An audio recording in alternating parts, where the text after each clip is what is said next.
Santo do Dia. A história dos santos guardados na memória da Igreja, verdadeiros mestres da vida cristã de todos os tempos, que orientam o nosso caminho. Santo do Dia.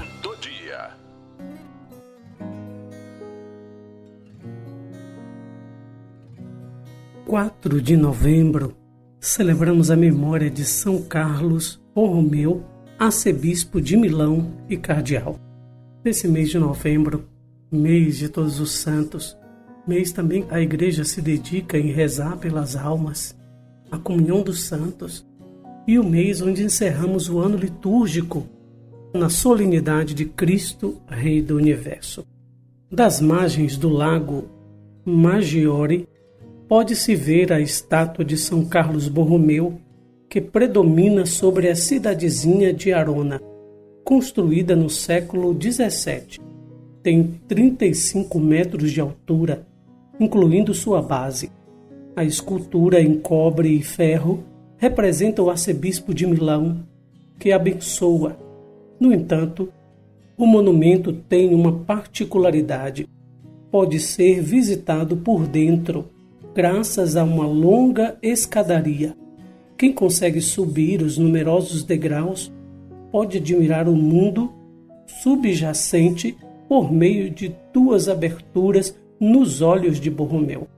Nisto consiste o ensinamento deste santo: olhar o mundo através dos seus olhos, isto é, através da sua caridade e humildade. Primeiro, bispo menino, depois gigante da santidade. A vida de São Carlos Borromeu desenvolveu-se sobre estes 2 polos, em uma aceleração do tempo proporcional à sua ação pastoral. De fato, o pequeno Carlos queimou as etapas. Nasceu em 2 de outubro de 1538, em Arona, na nobre família Borromeu, sendo o segundo filho de Gilberto e Margarida.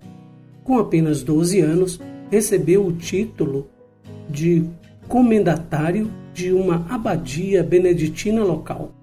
Seu título honorífico proporcionava-lhe uma renda considerável, mas o futuro santo quis destinar seus bens à caridade dos pobres. Carlos Borromeu estudou direito canônico e direito civil em Pávia. Em 1559, aos 21 anos, tornou-se doutor in udroque jure. Poucos anos depois, faleceu seu irmão mais velho, Frederico. Muitos aconselharam Carlos a deixar o encargo eclesiástico para ser chefe de família. Ao invés, decidiu seguir sua vocação sacerdotal. Em 1563, aos 25 anos, foi ordenado sacerdote e logo a seguir consagrado bispo, título que lhe permitiu participar das últimas etapas do Concílio de Trento, 1562-1563. Assim, tornou-se um dos principais promotores da chamada Contra-Reforma e colaborador da redação do Catecismo Tridentino, colocando logo em prática as orientações do concílio, que obrigava os pastores a residir em suas respectivas dioceses. Em 1565, com apenas 27 anos de idade, Carlos Borromeu toma posse da Arquidiocese de Milão como arcebispo. A sua dedicação à Igreja ambrosiana foi total. Fez 3 visitas pastorais em todo o território, dividindo em circunscrições. Fundou seminários para ajudar a formação dos sacerdotes, mandou construir igrejas, escolas, colégios, hospitais. Fundou a Congregação dos Oblatos, sacerdotes seculares, deu aos pobres toda a riqueza da sua família. Carlos dedicou-se a uma profunda reforma da Igreja, começando por dentro, em uma época bastante delicada para a cristandade.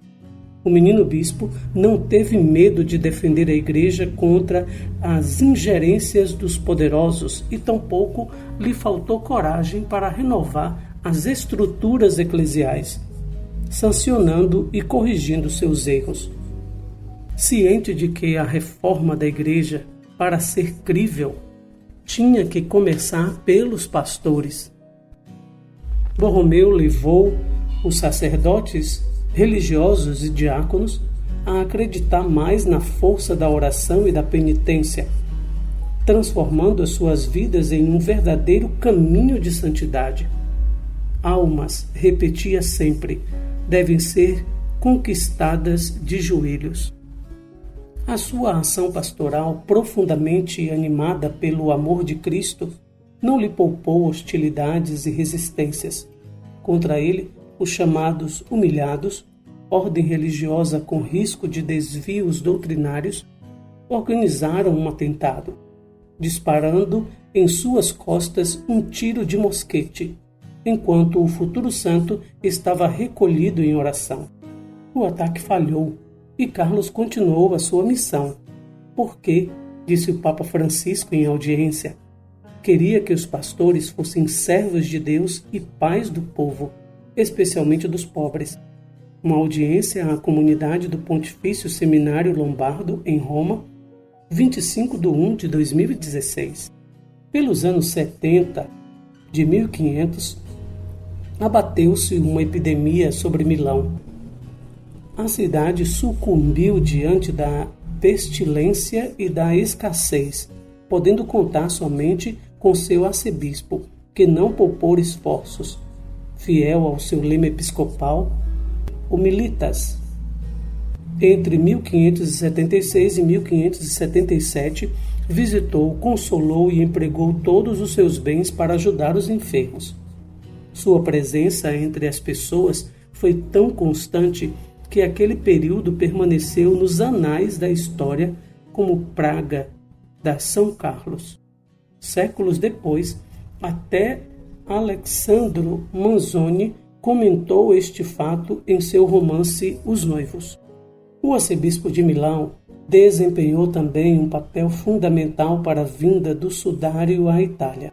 Por seu ardente desejo de rezar diante do linho sagrado, os duques de Savoia, em 1578, decidiram trasladar o sudário de Cristo do castelo de Chambéry, na França, para Turim, onde permaneceu até hoje. Borromeu foi para lá em peregrinação a pé, caminhando por 4 dias em jejum e oração. O físico enfraquecido de Carlos Borromeu, devido aos seus muitos esforços, começou a ceder e se rendeu em novembro de 1584, vindo a falecer com apenas 46 anos, deixando, no entanto, uma imensa herança moral e espiritual. Carlos Borromeu foi beatificado em 1602 por Clemente VIII e depois canonizado em 1610 por Paulo V. Desde então, seus restos mortais descansam na cripta da Catedral de Milão, no chamado Escurolo, urna, coberto com painéis de prata que descrevem a sua vida. Que grande homem! Desde os 12 anos de idade, Deus já tinha gravado na alma, na personalidade de Carlos, essa grandeza. Toda reforma, toda mudança começa dentro de nós em primeiro lugar. Foi o que Carlos fez. E depois, dentro da igreja, diante de uma reforma protestante, de grandes acusações sobre a igreja, ele reforma, ele muda, ele vive o evangelho e ajuda a igreja de dentro, por dentro, que nós sejamos assim também. Por intercessão de São Carlos Borromeu, pedimos, Senhor, a mudança, a conversão, a transformação, a começar em nós, a começar em mim. Depois os efeitos virão para toda a igreja. Oremos.